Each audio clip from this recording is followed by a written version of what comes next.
Hello, welcome to Dungeoneers Pack, a channel bringing you player-focused discussions and character guides for 5th edition Dungeons & Dragons. My name is Josh, thank you for watching.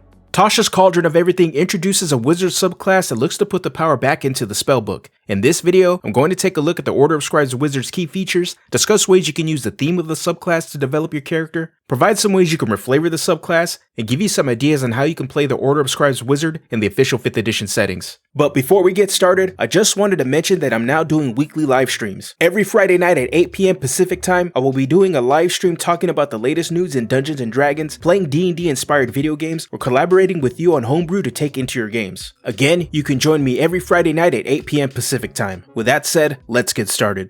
The first key feature for the subclass is the first in a pair of features that puts a focus back on a major aspect of the wizard's class fantasy. Wizardly Quilt will help players that love to hunt down spellbooks or scrolls to add new spells into their own spellbook. As a bonus action, we can create a tiny quill with the following properties. The quill doesn't require ink and produces ink in the color of our choice. When we use the quill to copy a spell into our spellbook, the amount of time it takes is equal to 2 minutes per spell level. And as a bonus action, we can erase anything we write with the quill if we've waved the feather end over the text if the text is within 5 feet of us. The ink and eraser properties of the feature offer some potential for roleplay, but may not always have a chance to be put into use. What makes the feature good is being able to reduce the time it takes to copy spells into our spellbook. Not having enough time to copy spells varies from table to table. When I played a wizard, I often found that I didn't have enough time to copy spells into my spellbook even if I had the goal to do it. This feature is a welcome boon for players stuck in similar situations, making it so that players in adventures that don't feature many opportunities for downtime to be able to copy new spells and play into the wizard class fantasy.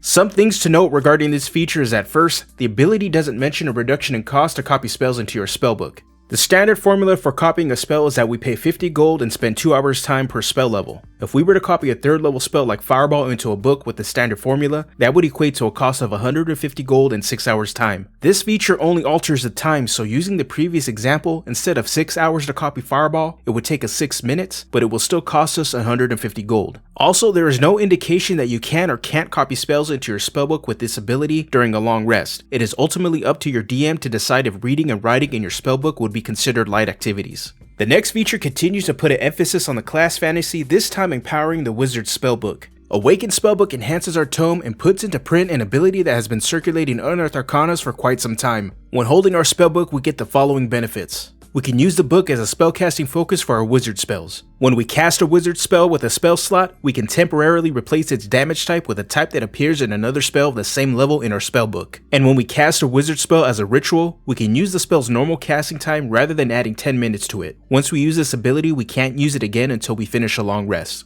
If we ever needed to replace the book, we can do so over a short rest if we use our wizardly quill. By the end of the short rest, all of our spells are transferred to our new book and disappear from our previous one. While the feature puts an emphasis on one class fantasy, it has us overlook another. Making the book our spell focus makes it easier to cast spells at the expense of using most spell components. Using spell components varies at each table, so this affects everyone differently. This feature provides the added benefit of not requiring much bookkeeping to keep track of our spell components, but by doing so replaces roleplay opportunities with others. Awakened Spellbook finally puts the ability to alter the damage type of our spells into the hands of players. It was previously seen in the Loremaster subclass from Unearthed Arcana. While the Loremaster's version of this ability let us change the damage type of the spell to anyone we desired, this new version adds a limitation that is reasonable. The only downside I see is that if we want to have a variety of damage types to choose from, we may have to load up on damage dealing spells, forcing us to ignore other options that may be more useful or better suited for the character we are building. This feature is also a boon for ritual casting. We can cut the time for a single casting of one of our ritual spells. Overall, this is an extremely powerful feature for a wizard, giving a boost to their spell casting and allowing for some flexibility in their spell's damage types. The last key feature for this subclass is Manifest Mind, which takes a beloved feature from the Lost Artificer subclass, the Archivist. As a bonus action, we can summon a tiny spectral object in an empty space within 60 feet of us. This spectral object is the mind or essence of our spellbook. It is intangible, doesn't occupy its space, and sheds dim light in a 10-foot radius. It can hear, see, and has dark vision with a range of 60 feet. It can also share what it sees and hears telepathically with us and takes no action to do so. We can also cast our wizard spells from the space of the spectral object and can do so a number of times equal to our proficiency bonus, gaining all uses back after a long rest. As a bonus action, we can cause the spectral object to hover and move up to 30 feet to an empty space that we or it can see. It can pass through creatures but not objects. The spectral object disappears if it's more than 300 feet away from us, someone casts Dispel Magic on it, or if the awakened spellbook is destroyed, we die, or if we dismiss it as a bonus action. And finally, once we conjured the spectral object, we can't do so again until we finish a long rest or expend a spell slot of any level to conjure it again. Manifest Mind is a variation on the Find Familiar spell, but is better in some aspects. The only way the spectral object can be removed by an enemy is if they hit it with an anti-magic spell. This feature gives the wizard a reliable bonus action that can help in combat to get a better angle on enemies and tag them with spells. Just like a familiar, we will be able to use this to scout for our party and has the added benefit of not having any hit points. Unfortunately though, it can't take any actions like a familiar. When it comes to the theme of this subclass, the Order of Scribes embraces and amplifies the wizard's class fantasy. For me, a wizard is in a constant pursuit of knowledge. One of the key aspects of the wizard is that they understand that knowledge is power. For a wizard, this is literal as they've trained most of their life to unlock the secrets of the universe to cast powerful magic. There are two backgrounds that exemplify this desire for knowledge. The first is the sage background. We can choose to play as a novice adventurer that has spent their time indoors behind a book, and this is their first time going out into the world. They can be timid and uneasy in situations where they lack expertise. As the adventure continues, they eventually come out of their shell and use the knowledge to manipulate the very forces that govern the universe. Another option to use a sage would be to be a retired wizard who is using their free time teaching other young spellcasters or working in a library and are forced out of retirement by a new group of adventurers. This wizard can act as the party's mentor, offering advice drawn from the massive amount of knowledge they accumulated throughout their life. Another background to consider would be to use the archaeologist. They are a wizard who is used to living their life out in the world, leaving no stone unturned in pursuit of the world's secrets.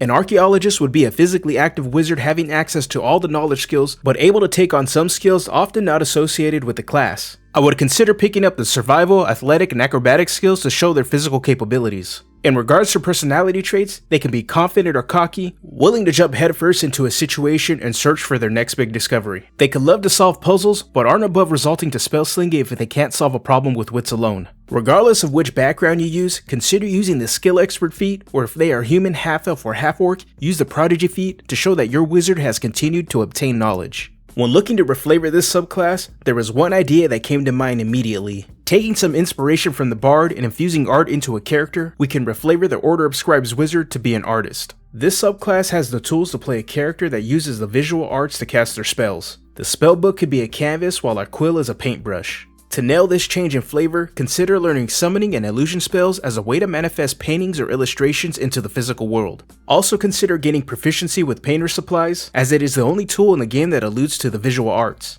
Now let's take a look at how we can play the Order of Scribes Wizard in the official 5th edition settings. In Forgotten Realms, we can be a wizard who is currently studying at Candlekeep, delving into the many mysteries in the library. In Eberron, we can be a dragon-marked gnome from House Civis, hired as a diplomat to help broker peace between the newly formed nations. In Ravnica, we can be a law mage from the Azoria Senate, ensuring the preservation of the Guild Pact. And finally in Theros, we can be a philosopher from the Polis Emeritus, pondering and unraveling the mysteries of the plane.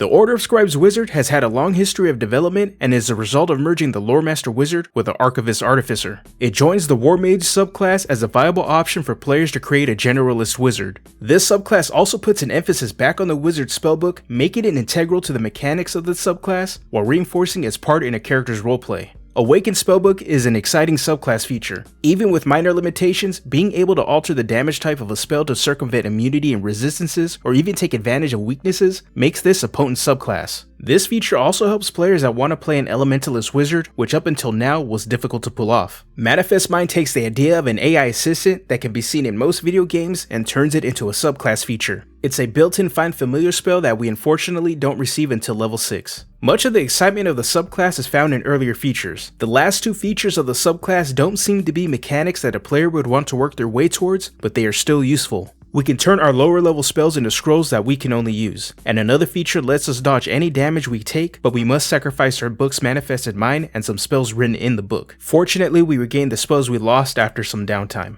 The Order of Scribes is a great subclass if you want to lean into the class fantasy of the wizard with flavorful fun and strong mechanics that also encourage roleplay. With that said, I want to hear from you. What do you think of the Order of Scribes Wizard? Let me know down in the comment section. If you enjoyed this video, make sure to give it a like, and if you want to see more content like this, I drop a video every week, so go ahead and hit that subscribe button. If you want to check out the rest of the subclasses found in Tasha's Cauldron of Everything, I have a playlist ready for you. You can click on the playlist on the screen to see the new features the subclasses can bring to your table, and character ideas for each of the official 5th edition settings. Alright, I'm out of here, have a good one.